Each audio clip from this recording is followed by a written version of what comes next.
Innal hamdalillah nahmaduhu wa nasta'inuhu wa nastaghfiruh wa na'udzu billahi min shururi anfusina wa min sayyiati a'malina may yahdihillahu fala mudhillalah wa may yudlilhu fala hadiyalah. Asyhadu an la ilaha illallah wahdahu la syarikalah wa asyhadu anna Muhammadan abduhu wa rasuluhu la nabiyya wa la rasula ba'da. Ikhwati fillah, ma'asyiral hadirin wal hadirat, Bapak-bapak, ibu-ibu yang dimuliakan Allah. Kembali kita bersyukur kepada Allah Subhanahu wa taala pada maghrib yang penuh berkah ini. Alhamdulillah kita diberikan kemuliaan oleh Allah Subhanahu wa taala untuk duduk di sebuah majelis ilmu setelah kita mengerjakan maghrib berjamaah. Mudah-mudahan ibadah solat yang sudah kita kerjakan diterima oleh Allah Subhanahu wa taala sebagai amal saleh, dan mudah-mudahan majelis ilmu ini bisa menjadi wasilah bagi kita untuk meraih mendapatkan kemuliaan kita di sisi Allah Azza wa Jalla. Kita berharap mudah-mudahan umur yang masih tersisa hendaknya senantiasa kita gunakan untuk berbuat baik. Sama-sama kita juga harus bersalawat dan salam untuk Rasulullah sallallahu alaihi wasallam.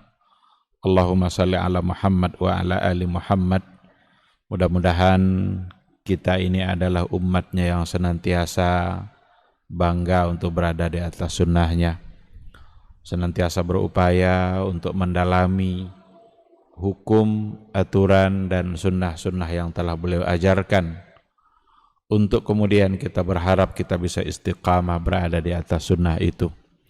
Karena yakinlah bahwa satu-satunya jalan keselamatan itu hanyalah ketika kita berada di atas garis, di atas jalan yang sudah ditentukan oleh Rasulullah sallallahu alaihi wasallam. Setiap kali kita mencoba menjauh dari jalan itu, maka setiap kali itu pula berarti kita menumpuk kebencian Allah terhadap diri kita. Tapi kalau seandainya kita semakin hari semakin dekat dengan sunnahnya beliau, maka itu artinya kita semakin menumpuk dan mendulang cinta dari Allah Subhanahu wa taala. Mudah-mudahan kita semua bisa mendapatkan syafaatnya di yaumal mahsyar, yauma la yanfa'u malun wala banun illa man atallaha biqalbin salim. Ikhwati fillah, ma'asyiral hadirin wal hadirat, rahimani Allah wa iyyakum. Kembali pada maghrib ini kita akan melanjutkan kajian kita dengan tema Maqasidul Quran, Maqasid Al-Quranil Karim. Pada pembahasan yang terakhir kita sudah bahas permasalahan yang berkaitan apa yang harus kita lakukan terhadap Al-Quranul Karim. Apa ibadah-ibadah kita terhadap Al-Quranul Karim. Sudah dua yang kita sampaikan, di mana dulu yang pertama yang harus kita lakukan terhadap Al-Quranul Karim itu adalah tilawatul Quran, membaca Al-Quranul Karim. Membaca Al-Quranul Karim itu adalah salah satu dari bentuk ibadah kita terhadap Allah Subhanahu wa taala ketika kita membaca firman-firman-Nya. Betapa mulianya orang-orang yang senantiasa membaca Al-Quran, betapa tingginya derajat dan kemuliaan orang-orang yang senantiasa melakukan tilawatul Quran. Karena ketika mereka membaca Al-Quran, mereka telah melakukan sesuatu yang juga Allah Subhanahu wa taala perintahkan kepada Rasulullah sallallahu alaihi wasallam. Yang pertama itu dan yang sudah kita bahas. Yang kedua, kemarin yang terakhir sekali yang kita bahas adalah membaca tidak hanya sekedar membaca, tapi harus diikutkan dengan tadabbur, mentadabburi ayat-ayat Allah Subhanahu wa taala. Afala yatadabbarunal Qur'an am ala qulubin akfaluha. Tidakkah mereka mau mentadabburi ayat-ayat Al-Qur'an atau hati mereka ternyata telah terkunci, hati mereka telah tertutup. Berarti orang-orang yang tidak mau mentadabburi Al-Qur'anul Karim adalah orang-orang yang hatinya sudah tertutup.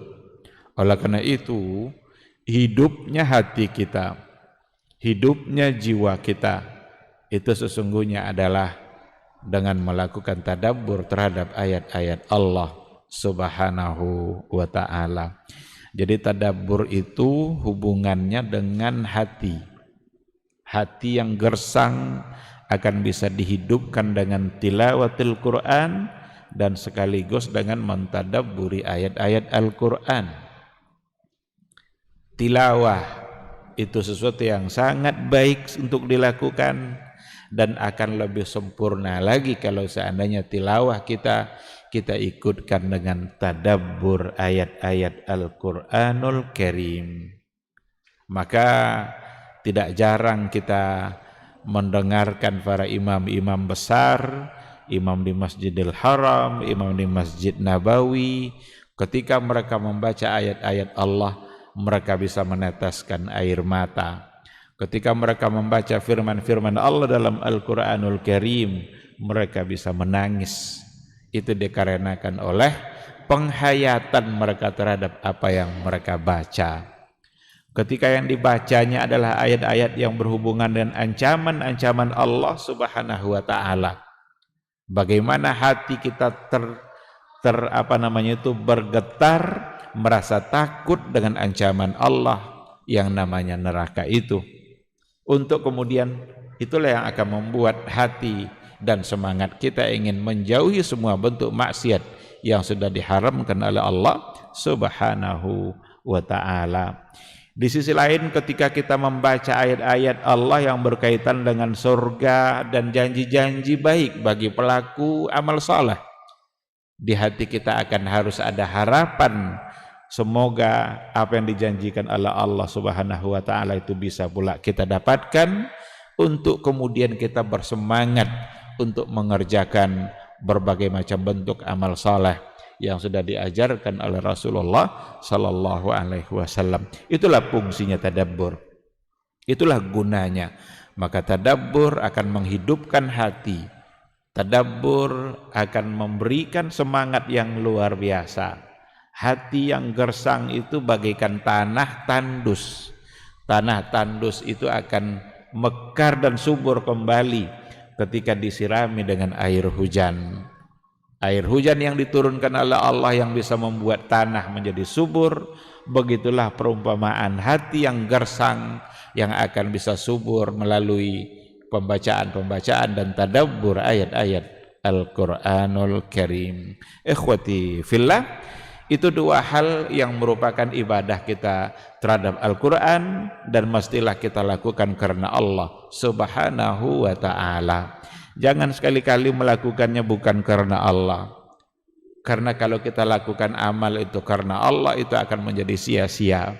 Bahkan di akhirat kelak, yang pertama yang lebih dulu masuk neraka itu adalah para pembaca Al-Quran. Kan itu dalam hadis kan? Di antara yang pertama yang lebih dulu diseret ke nerakanya Allah itu adalah qari'ul Quran, yang membaca Al-Quran. Kok bisa seperti itu? Persoalannya bukan pada membacanya, tapi pada niat kenapa dia membaca. Ketika ditanya oleh Allah, kenapa dulu kamu baca Al-Quran? Yang membaca itu menjawab, saya membaca karena kamu ya Allah. Tapi Allah kan tahu isi hati kita. Tidak ada yang tersembunyi dari Allah Subhanahu wa ta'ala. Kata Allah, kadzabta, kamu bohong. Dulu kamu membaca Al-Quran itu agar dibilang orang suaranya bagus, agar dipuji-puji oleh manusia, hebat dalam baca Quran, tidak ada salah tajwidnya. Waqad qila, itu semua sudah kamu dapatkan. Jadi karena tujuannya adalah untuk manusia, dia sudah dapatkan itu. Dan ternyata tujuan-tujuan untuk manusia itu di sisi Allah nanti tidak ada artinya. Akhirnya yang membaca Al-Quran tadi justru diseret ke dalam nerakanya Allah Subhanahu wa ta'ala. Oleh karena itu, apapun amal saleh, termasuk diantaranya tilawatul Quran dan juga tadabbur ayat-ayat Al-Quran, hendaklah kita melakukannya benar-benar ikhlas karena Allah Subhanahu wa ta'ala, mengharapkan janji-janji baik yang datang dari Allah dan dari Rasulullah sallallahu alaihi wasallam. Ikhwati fillah, sekarang akan kita lanjutkan.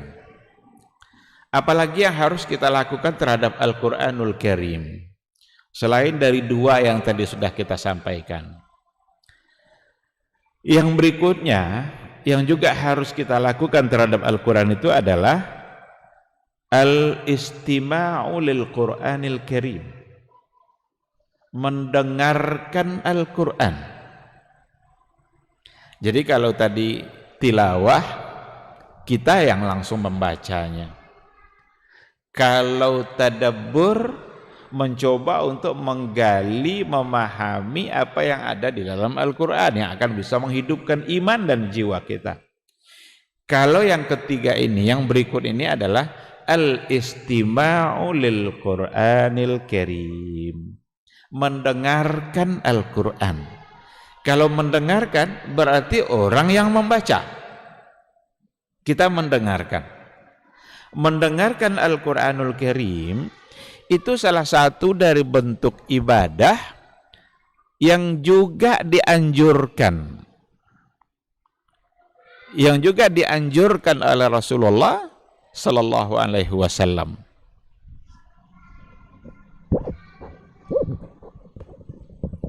Mati Miki.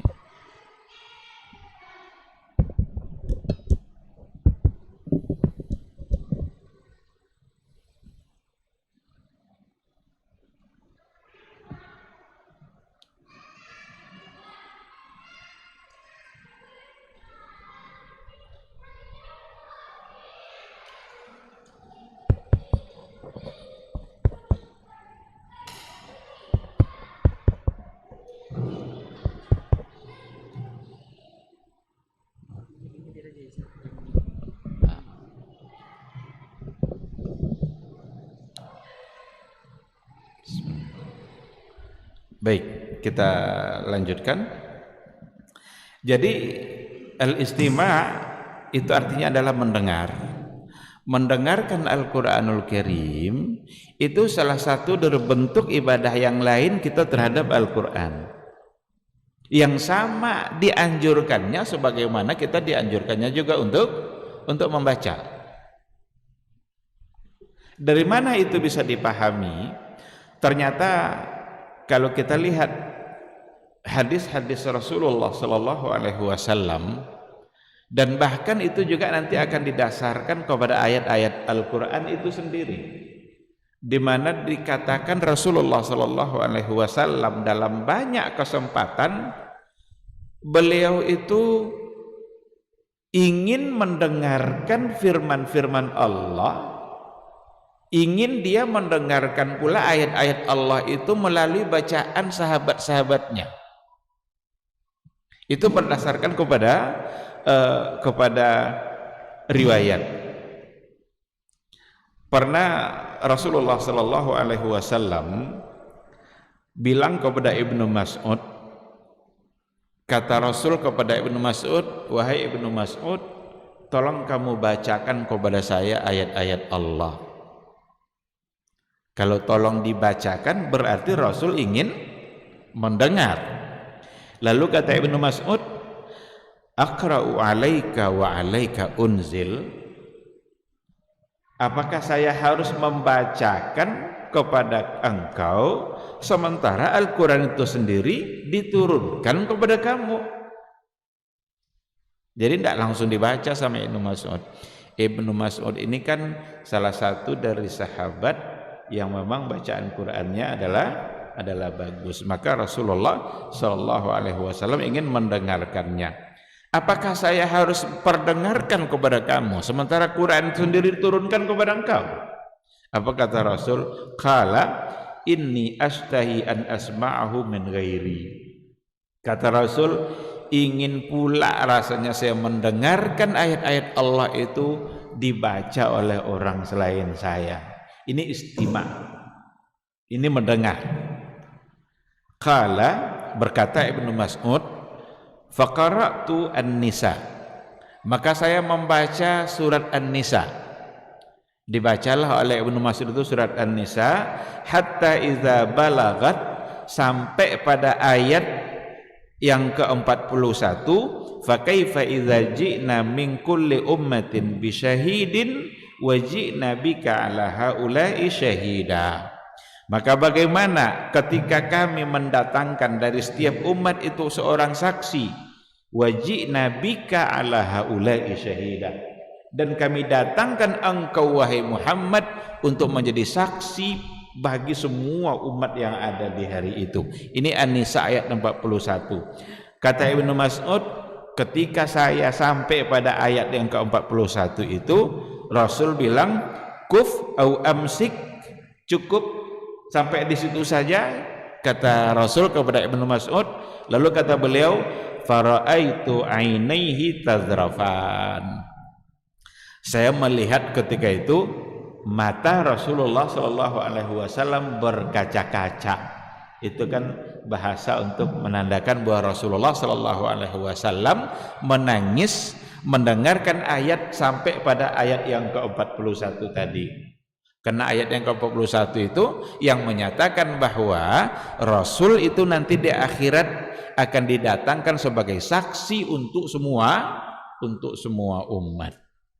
Itu yang membuat Rasulullah SAW menangis.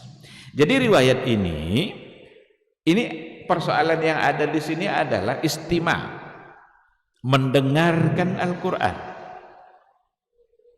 Jadi kita bisa kita menambah iman kita melalui bacaan Al-Quran, kita yang membaca secara langsung, dan bisa juga kita menambah iman kita melalui mendengarkan ayat-ayat Allah Subhanahu wa ta'ala.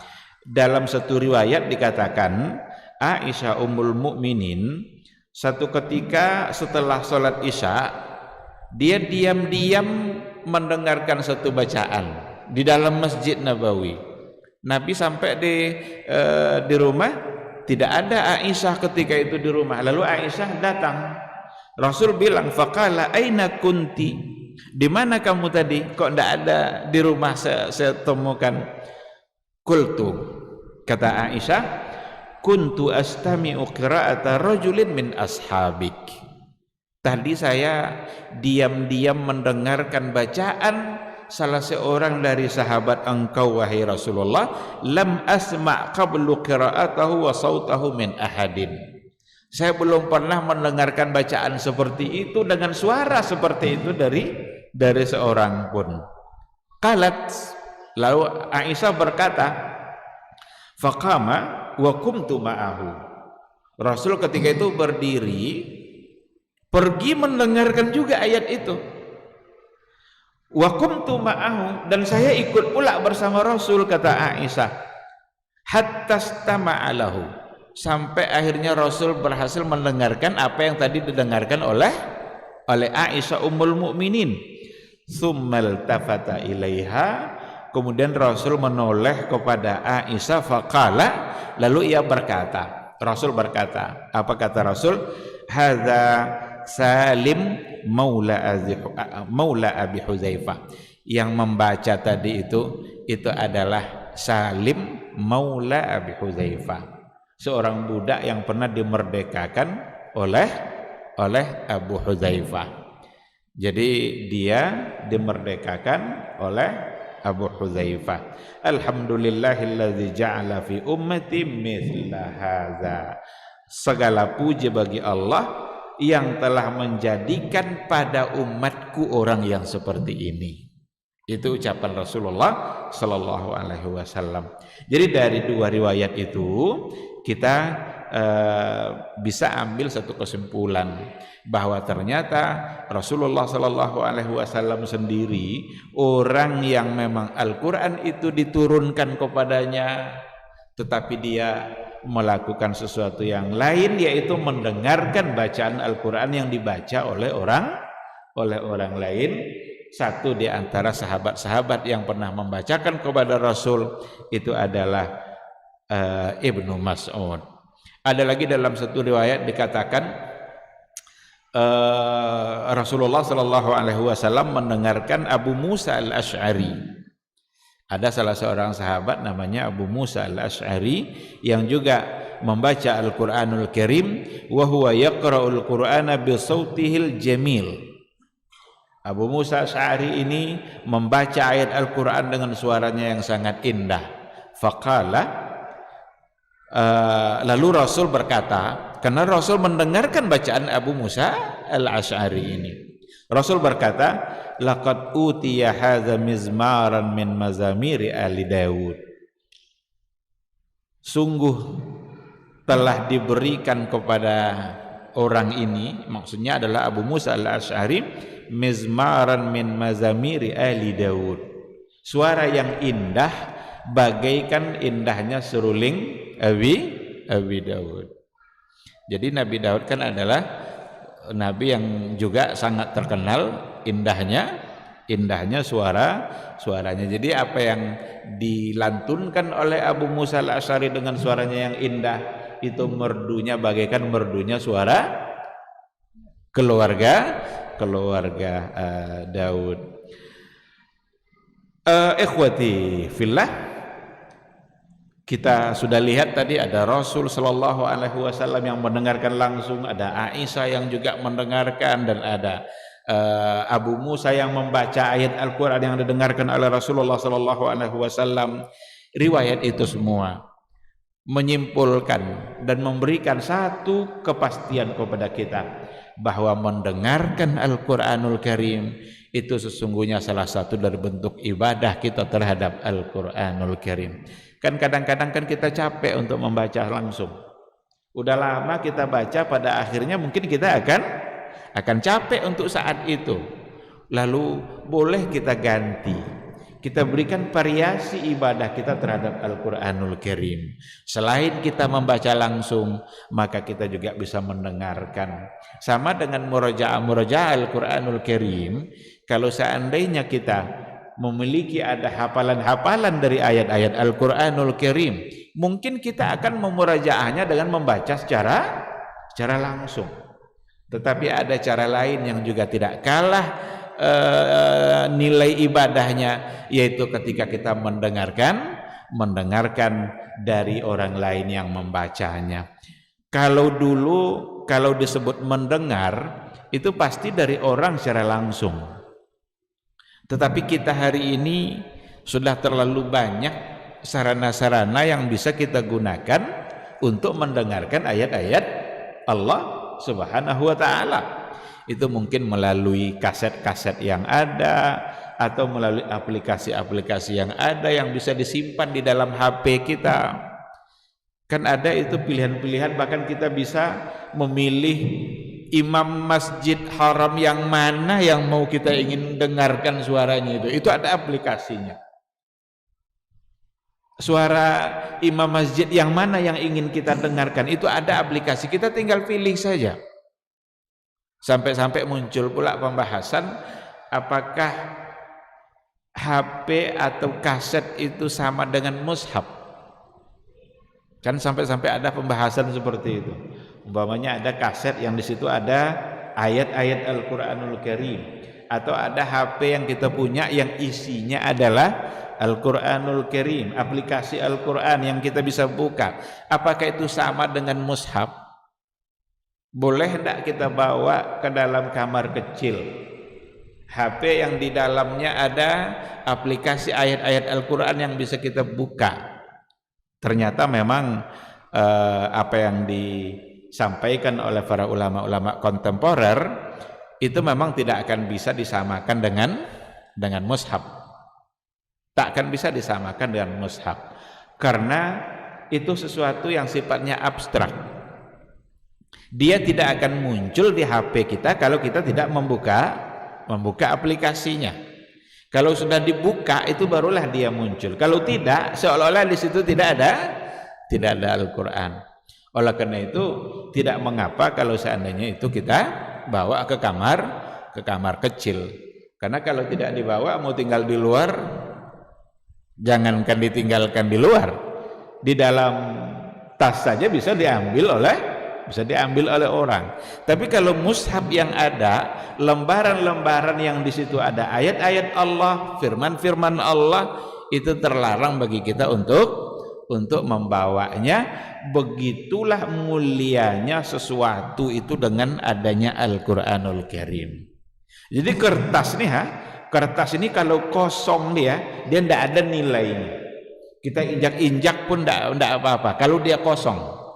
Tapi kalau di situ sudah tertulis ayat Allah, sudah ada di situ firman Allah, perkataan Allah Subhanahu wa taala, maka kertas itu akan mendapatkan kemuliaan.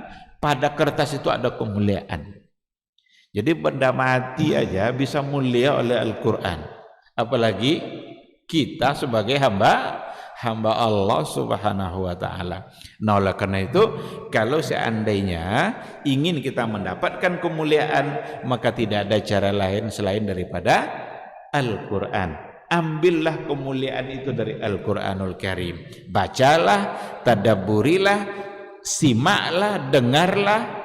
Waktu yang kita habiskan untuk mendengarkan ayat-ayat Allah, itu semua detik waktu kita akan bernilai ibadah di sisi Allah Subhanahu wa taala. Sama halnya dengan ketika habiskan waktu kita untuk membaca secara langsung ayat-ayat Allah Subhanahu wa taala. Ikhwati fillah,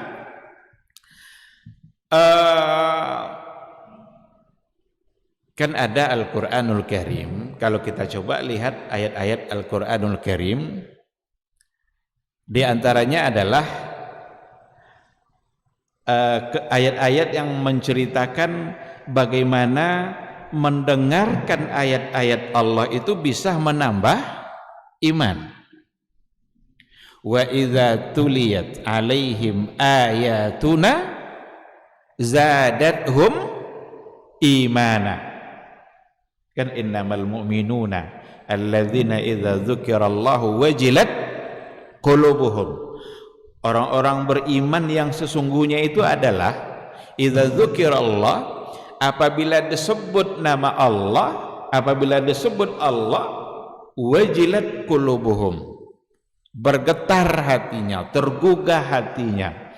Wa idza tuliyat alaihim ayatuna, apabila dibacakan kepada mereka ayat-ayat kami, zadathum imana, zadathum imana, bertambahlah keimanan mereka.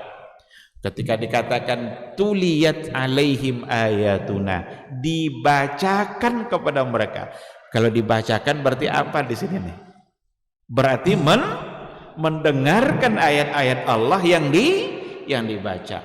Dan Allah katakan zadathum imana, maka bertambah iman mereka. Maka mendengarkan Al-Qur'an, mendengarkan ayat-ayat Allah, itu sesungguhnya salah satu cara untuk menambah iman dan ketakwaan kita kepada Allah Subhanahu wa taala. Tapi lagi-lagi mendengar di sini sama seperti membaca, tidak hanya sekadar mendengar yang diikutkan dengan pemahaman yang ada dalam ayat-ayat Al-Qur'anul Karim. Tapi setidaknya ketika kita tidak paham dengan isinya, kita hanya mendengar itu saja, itu sesungguhnya sudah menjadi sebuah pahala, sebuah kebaikan. Daripada kita mendengarkan hal-hal yang lain, maka kalau kita dalam mobil, kita sedang nyetir, daripada kita mendengarkan musik-musik yang tidak mendatangkan pahala apapun, jangan-jangan mendatangkan dosa. Lebih baik kita mendengarkan ayat-ayat Allah yang dengan mendengarkan itu saja kita bisa mendapatkan pahala. Mendengar saja itu bisa mendapatkan pahala dan bisa menambah iman kita.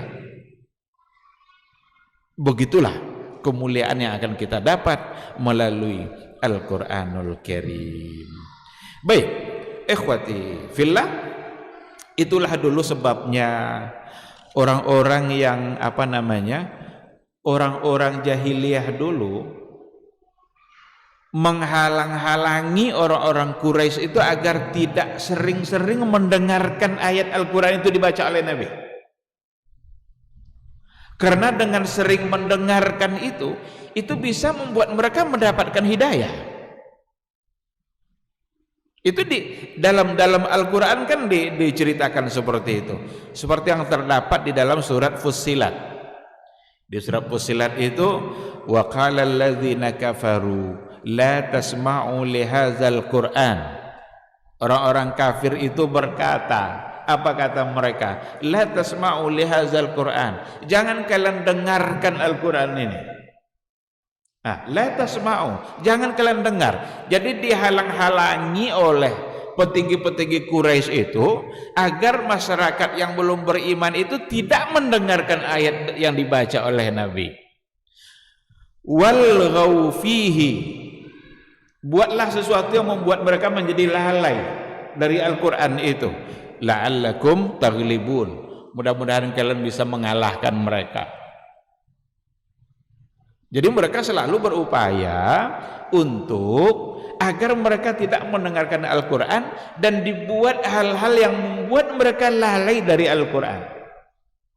Ini perlu kita perhatikan baik-baik makna ayat ini, karena ini ada pada zaman kita hidup saat sekarang ini. Betapa banyak hal-hal yang akan membuat kita lalai dari mendengarkan ayat-ayat Allah. Bahkan telinga kita ini lebih cenderung mendengarkan hal-hal yang lain. Nggak betah dia kalau untuk mendengarkan lama-lama ayat Al-Quran. Itu ciri-ciri orang yang hatinya rusak. Karena kalau orang hatinya benar-benar dekat dengan Allah, tidak akan pernah puas dengan Al-Quranul Karim. Hati orang-orang beriman itu, jika dia benar-benar beriman kepada Allah dan Rasulnya, la yashba' minal Quran, dia tidak akan pernah merasa kenyang dengan Al-Quran, akan selalu haus untuk mendapatkan dan mendengarkan ayat-ayat Allah. Tapi ketika hati sudah dilalaikan oleh berbagai macam hal, bahkan untuk mendengarkan sebentar saja ayat-ayat Allah mungkin membuat dia menjadi bosan, sementara berlama-lama dalam hal-hal yang lain, mendengarkan hal-hal yang lain, mereka tidak merasa puas, bahkan ingin berlama-lama dalam dosa dan kemaksiatan. Nah, apa yang terjadi pada orang-orang jahiliyah dulu? Mereka berupaya untuk melarang umatnya mendengarkan ayat-ayat Al-Quran dibaca oleh Nabi. Ternyata hari ini juga kita dan generasi kita banyak hal yang bisa menjauhkan kita dari mendengarkan ayat-ayat Allah Subhanahu wa taala. Ikhwati fillah, di sini diberikan beberapa penjelasan tentang adabul istima'. Adabul istima'. Apa saja adab istima' itu? Adab dalam mendengarkan ayat Allah. Dikatakan bahwa makna dari kita coba dulu. Yang pertama sekali, adabnya adalah al-insat wal isgha. Al-insat wal isgha. Mendengar itu harus dengan insat. Apa itu insat?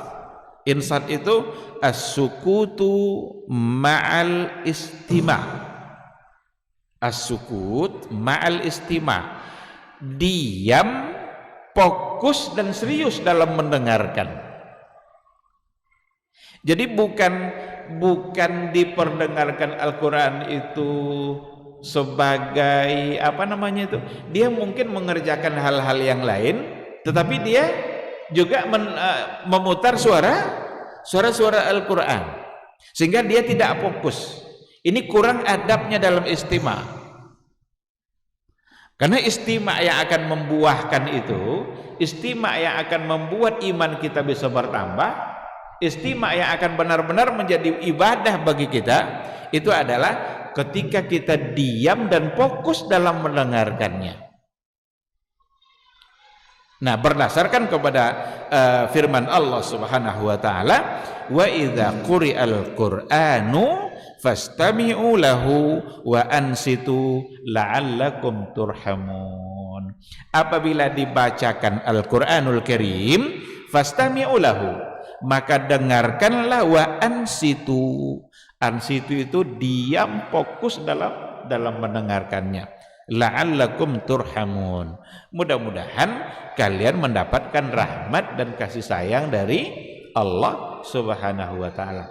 Coba kalau kita perhatikan ujung ayat ini, la'allakum turhamun, itu maknanya adalah mendengarkan ayat Allah itu akan menurunkan rahmat dan kasih sayang Allah Subhanahu wa taala. Mendengarkan firman Allah dibaca itu akan membuat kita disayangi dan dirahmati oleh Allah Subhanahu wa taala. Siapa yang tidak ingin disayang oleh Allah? Siapa yang tidak ingin mendapatkan rahmat Allah? Bukankah kita setiap hari mengharapkan rahmat Allah dan kasih sayangnya? Ternyata salah satu dari cara mendapatkan rahmat dan kasih sayang Allah itu ada pada al-istima', ada pada mendengarkan Al-Qur'anul Karim. Karena ayat ini yang mengatakan, idza quri'al Qur'an, jika Quran dibaca, istami'u, dengar, diam, la'allakum turhamun, mudah-mudahan kalian dirahmati dan disayangi oleh Allah Subhanahu wa taala. Berarti mendengarkan ayat Allah membuat kita mendapatkan rahmat dan kasih sayang Allah Subhanahu wa taala. Tidak jauh-jauh kita mencari kasih sayang Allah itu. Tidak sulit untuk mendapatkan kasih sayang dan rahmat Allah. Cukup dengarkan ayat Allah. Kita kalau seandainya menulis surat untuk anak kita, lalu kita tahu bahwa anak kita itu membaca surat yang kita tulis itu, dan bahkan dia juga mendengarkannya ketika kita bacakan pesan-pesan itu, kira-kira anak itu menjadi orang yang kita sayangi atau tidak? Pasti akan menjadi orang yang kita sayangi, karena pesan-pesan kita didengarnya, surat kita dibacanya. Bukankah Al-Qur'anul Karim itu adalah pesan-pesan dan surat yang datang dari Allah Subhanahu wa taala, yang kalau seandainya kita baca, kita dengar dan kita pahami, pasti akan membuat kita disayangi oleh Allah Subhanahu wa taala. La'allakum turhamun. Ikhwati fillah. Jadi itu yang pertama, yang untuk adab dari al-istima', yaitu al-insat wal isra'. Kita dengarkan dan kita fokus dalam membaca. Nah, di sini nanti memunculkan banyak masalah. Ada beberapa masalah fikih yang muncul dalam persoalan ini ketika kita diminta untuk mendengarkan Al-Qur'an. Inilah yang menyebabkan terjadi perbedaan. Kalau kita bawa kepada kajian fikihnya, apakah makmum itu harus membaca Al-Fatihah saat imam membaca ayat? Karena ada masalah fikih seperti itu. Apakah makmum itu membaca Al-Fatihah pada saat imam sudah membaca ayat? Bukankah Allah mengatakan wa idza quri'al Qur'an, apabila dibacakan Al-Qur'an maka dengarlah. Maka imam membaca ayat, bukankah kita harus mendengarkan? Ini masalah fikih. Yang namanya masalah fikih tentu akan terjadi, akan ada perbedaan. Sedikit sekali masalah fikih itu yang ijma', yang disepakati. Maka sebahagian mengatakan, termasuk diantaranya dalam mazhab Abu Hanifah, itu makmum tidak membaca Al-Fatihah karena dia harus mendengarkan bacaan imam berdasarkan ayat ini. Tetapi masalahnya bukan masalah disepakati. Ada mazhab-mazhab yang lain, bahkan yang lebih banyak barangkali, mengatakan bahwa makmum tetap membaca Al-Fatihah dan hanya Al-Fatihah saja berdasarkan kepada hadis yang lain. Karena ada hadis mengatakan la salata liman lam yaqra bi Fatihatil kitab. Tidak sah salat bagi orang yang tidak membaca Al-Fatihah. Ayat ini hadis ini langsung berhubungan dengan persoalan bacaan Al-Fatihah. Sedangkan ayat yang tadi itu ayat yang bersifat umum yang tidak khusus mempersoalkan bacaan Al-Fatihah, tapi itu umum. Maka dalam kaidah dikatakan seandainya ada yang umum dan ada yang khusus, maka yang khusus lebih didahulukan. Sehingga kebanyakan ulama tetap mengatakan Al-Fatihah menjadi satu keharusan untuk dibaca oleh makmum meskipun dia dalam keadaan sholat berjamaah, karena hadisnya adalah khusus dalam persoalan Al-Fatihah. Tetapi bagaimanapun ini adalah masalah yang ikhtilafkan di kalangan para ulama. Tentu ada sebagian yang mengikuti tidak membaca sesuai dengan dalil-dalilnya, dan ada pula sebagian yang akan mengikuti pendapat mereka yang mengatakan harus membaca juga dengan dalil-dalil yang mereka miliki. Tapi intinya ikhtilaf itu muncul dalam masalah tadi karena memang ada keharusan dalam istima' Al-Qur'anul Karim, mendengarkan ayat-ayat Al-Quran. Di sini juga lah yang menyebabkan perbedaan. Apakah dianjurkan untuk memutar suara-suara bacaan Al-Quran sebelum azan?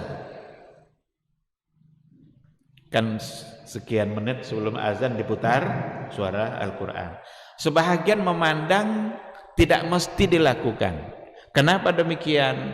Karena ketika Quran itu diputar oleh orang, kira-kira itu didengarkan atau tidak? Jangan-jangan kita membuat orang berdosa karena ketika kita putar ayat-ayat Allah tapi membuat orang menjadi tidak mengacuhkannya atau mengabaikannya saja. Tapi ada sebagian yang mengatakan nah itu kan adalah cara untuk mengingatkan masyarakat dengan dekatnya masuk waktu. Kalau seandainya kita lihat atau kita pertanyakan apakah dianjurkan, ini bisa kita katakan tidak. Karena kalau sudah dikatakan dianjurkan, tentu kita memerlukan ada landasan yang jelas dalam sebuah anjuran, agar bisa dipegang dalam anjuran itu. Kalau itu pertanyaannya, kita bisa katakan tidak. Namun, apakah baik atau tidak baik? Di sini barangkali memerlukan adanya muwazanah. Adanya muwazanah itu apa namanya itu ya? Kita pertimbangkan antara kemaslahatan dengan kemudaratan. Sebab kadang ada juga baiknya orang sedang main bola, dengar dia ayat, maghrib udah dekat, mungkin mereka akan berhenti. Berarti dari segi maslahat bisa didapatkan. Tetapi seperti tadi akibatnya ketika dibacakan ayat-ayat Al-Quran, jangan membuat orang lebih banyak untuk tidak mendengarkannya. Jadi seperti itu kalau kita kaitkan dengan ayat-ayat Al-Quranul Karim. Yang tidak boleh itu adalah ketika kita katakan pula bahwa harus diputar dulu atau harus dengarkan dulu ayat Allah sebelum azan, ini menjadi sesuatu yang menjadi salah karena mengharuskan sesuatu tanpa ada alasan yang jelas. Baik, ikhwati fillah, itu yang pertama. Jadi al-insat wal isgha.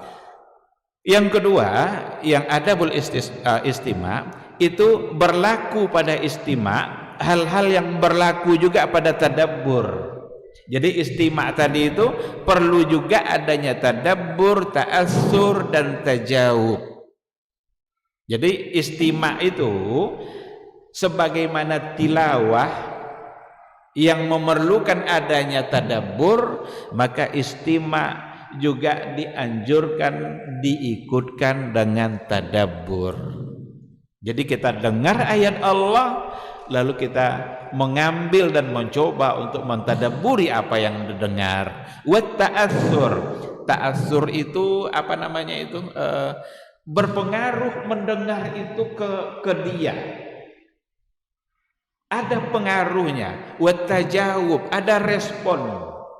Jadi ketika yang dia dengar itu adalah ya ayyuhalladzina amanu, hai orang-orang yang beriman, tubu ilallahi taubatan nasuha, bertaubatlah kepada Allah dengan taubat nasuha.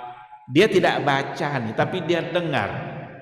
Ketika dia mendengarkan ayat-ayat yang tadi itu, ada ta'assur, ada pengaruhnya di hati dia, ada responnya. Berarti ketika yang dipanggil ada orang-orang beriman, maka dia merasa terpanggil oleh apa yang dia dengar.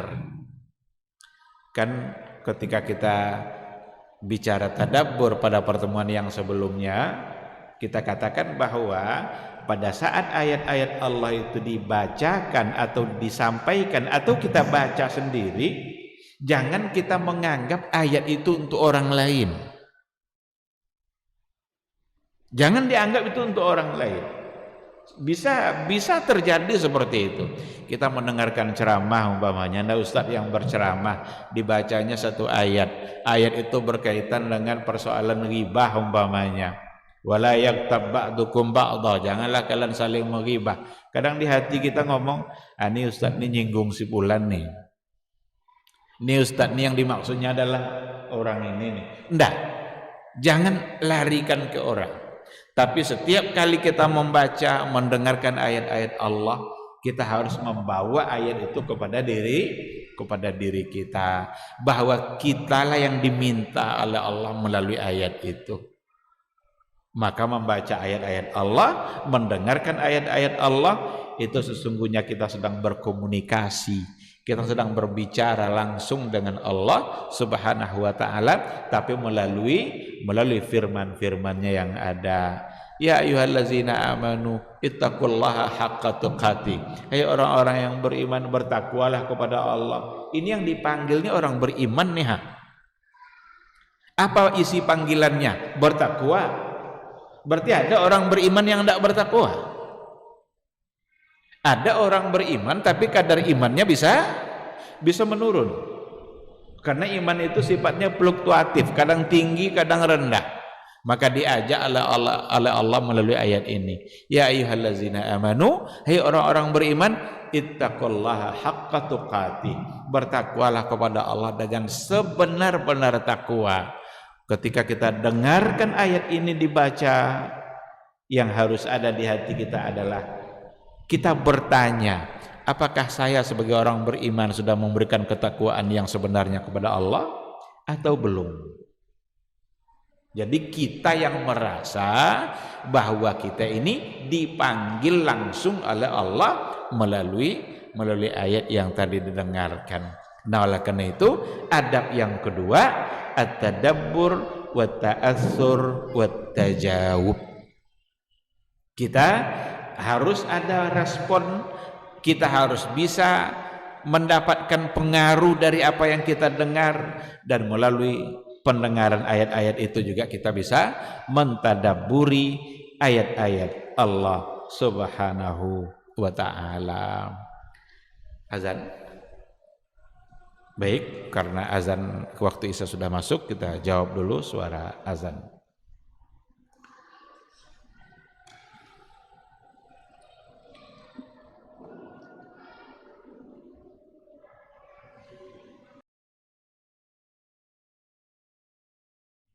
Ketahuilah bahwa ketika kita mengikuti sebuah majelis ilmu, itu sesungguhnya Allah sedang memberikan kepada kita sekian banyak fadilah dan keutamaannya. Karena sungguh sangat mulia orang-orang yang berada di majelis ilmu. Orang-orang yang berada di majelis ilmu adalah orang-orang yang akan dimudahkan baginya jalan menuju surga Allah. Dalam hadis dikatakan oleh Rasulullah sallallahu alaihi wasallam, "Man salaka tariqan yaltamisu fihi ilman, sahalallahu lahu tariqan ilal jannah." Barang siapa yang menempuh satu jalan di mana tujuannya adalah untuk mendapatkan ilmu, maka Allah akan mudahkan baginya jalan menuju surga. Surga itu perlu iman, dan mendapatkan surga itu perlu ilmu. Maka di majelis ilmulah kita bisa menumbuhkan iman kita, dan di majelis ilmulah kita bisa mendapatkan ilmu pengetahuan. Maka sering-seringlah menghadiri majelis yang bisa menambah iman kita dan juga bisa menambah ilmu, agar surga Allah itu benar-benar semakin dekat dengan kita bersama.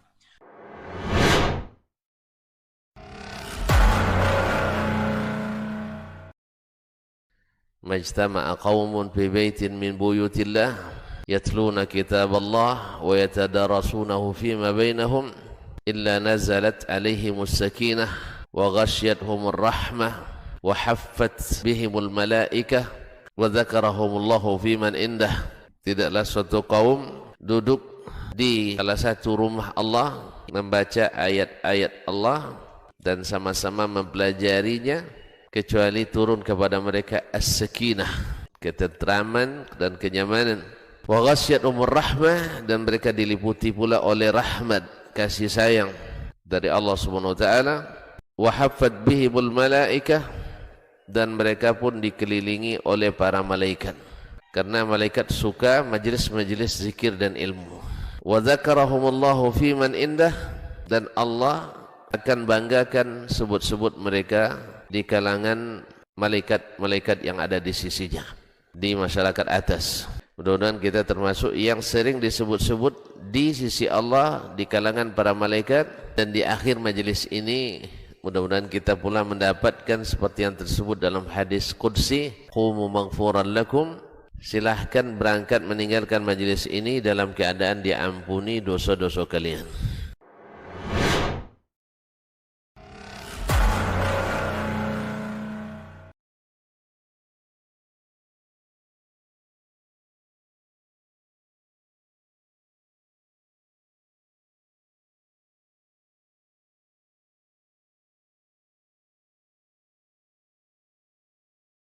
Bismillahirrahmanirrahim. Alhamdulillah. Wassalatu wassalamu ala Rasulillah wa ala alihi wa sahbihi wa mawala. Ikhwati fillah, ma'asyiral hadirin wal hadirat, rahimani Allahu wa iyyakum. Kembali kita kepada materi kita sebentar sebelum kita bertanya jawab, seandainya ada yang perlu dipertanyakan. Dari apa yang tadi disampaikan, nampak oleh kita kedudukan istima' lil Quran, kedudukan mendengarkan ayat-ayat Al-Quranul Karim, di mana di situ ada nilai ibadah yang sama dengan membaca Al-Quran. Jadi mendengarkan sebagai sebuah ibadah, sebagaimana kita membaca sebagai sebuah ibadah. Cuma wallahu alam, apakah kalau membaca itu kan setiap huruf dari yang kita baca, maka itu akan dinilai sebagai pahala. Tapi kalau dipertanyakan apakah setiap huruf yang kita dengar apakah juga akan mendapatkan pahala atau tidak, wallahu alam, saya tidak tahu. Tapi ketika mendengar itu benar-benar diikutkan dengan adabnya, adab itu al-insat, diam dan fokus dalam mendengar, kan seolah-olah hatinya itu juga ikut membaca, walaupun lidah tidak, karena hanya dia fungsikan telinganya tapi hatinya bisa ikut. Itu tidak mustahil bisa mendapatkan hal yang sama. Tapi yang jelas ini bagian dari variasi ibadah kita terhadap Al-Quran. Capek kita dengan membaca, kita pindah kepada ibadah yang bentuk yang lain, yaitu mendengarkan Al-Quran. Di sini diberikan beberapa bentuk pendengaran dalam Al-Quran. Ada diistilahkan dengan sima'ul mu'minin al-muta'adzirin, bagaimana mendengarnya orang-orang beriman terhadap Al-Quran. Bagaimana pula sima'ul mu'anidin al-kafirin, pendengaran orang-orang kafir yang mengingkari Al-Quran. Dan ada yang ketiga, sima'ul munharifin lil kalim, ketika al-munharifin, munharif itu orang-orang yang menyimpang, orang-orang yang menyelewengkan ayat-ayat Allah, seperti orang-orang munafik, orang-orang yang menyelewengkan. Dulu ada orang-orang jahiliyah yuharrifun al-kalima an mawadhi'i, mereka merubah-rubah ayat itu. Tentu saja pendengaran yang dituntut dari kita adalah mendengarnya orang-orang beriman yang diikutkan dengan hati dan akal pikirannya ketika mendengarkan ayat-ayat Allah.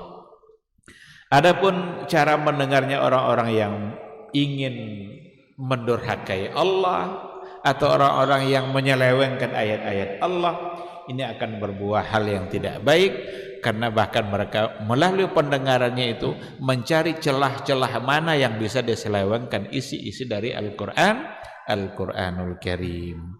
Banyak orang yang menyelewengkan makna-makna dari ayat-ayat Allah, memaknai Al-Quran tidak dengan yang seharusnya, tidak pada tempatnya. Ini tentu saja sesuatu yang tidak dibenarkan. Yang harus kita lakukan adalah mendengar yang diikutkan dengan hati dan akal pikiran kita, sehingga pendengaran kita terhadap Al-Quran itu bisa menambah iman. Inilah yang wa iza tuliyat alaihim ayatuna zadathum imana. Apabila dibacakan kepada mereka ayat-ayat kami, maka bertambahlah iman mereka. Mudah-mudahan iman kita selalu meningkat dengan seringnya kita mendengarkan ayat-ayat Allah Subhanahu wa ta'ala. Ini mungkin yang bisa kita bahas pada pertemuan kita kali ini. Kalau ada pertanyaan silahkan, tapi saya ingin kembali kepada sebelum bertanya, ada yang ditanyakan pada pertemuan yang sebelumnya, apakah iqamah itu ada jawabannya sama seperti azan atau tidak? Ini yang dulu pernah dipertanyakan. Ternyata di sini ada dua perbedaan, dua pandangan para ulama dalam masalah ini, antara yang mengharuskan menjawab dengan yang tidak. Yang mengharuskan menjawab iqamah sama seperti azan itu menggunakan keumuman hadis perintah menjawab azan, karena iqamah itu juga disebut sebagai azan. Kan sallu bainal azanaini, salatlah di antara dua azan. Ini dua azan di sini jangan dipahami dua azan salat Jumat, karena pada masa Nabi belum ada dua kali azan dalam salat Jumat, baru ada pada masa Utsman bin Affan. Maka antara dua azan itu maksudnya adalah azan wal iqamah. Jadi iqamah itu disebut dengan azan. Nah, ketika ada perintah dari Nabi untuk menjawab azan, iqamah juga disebut azan. Berarti dianjurkan menjawab azan. Ini oleh yang mengatakan jawabannya harus dijawab. Tapi itu tidak menjadi hal yang disepakati oleh para ulama. Sebahagian dalam mazhab seperti mazhab Abu Hanifah, kalau saya tidak salah, itu mengatakan iqamah tidak ada jawabannya, karena iqamah berbeda dengan azan. Kalau azan kita diberi waktu untuk menjawabnya. Selesai ucapan Allahu Akbar, muazin berhenti. Kalau iqamah berhenti enggak kan? Langsung sampai selesai.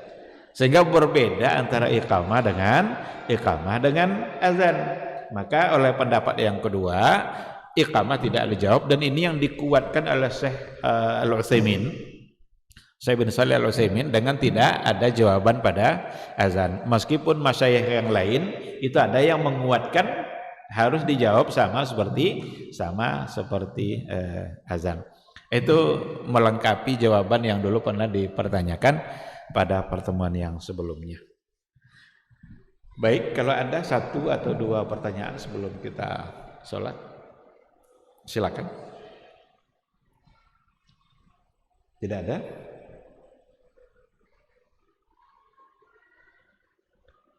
Baik, kalau tidak ada, ya barangkali kita cukupkan sampai di sini. Mudah-mudahan apa yang kita bahas pada malam hari ini bisa kita pahami, menjadi ilmu bagi kita.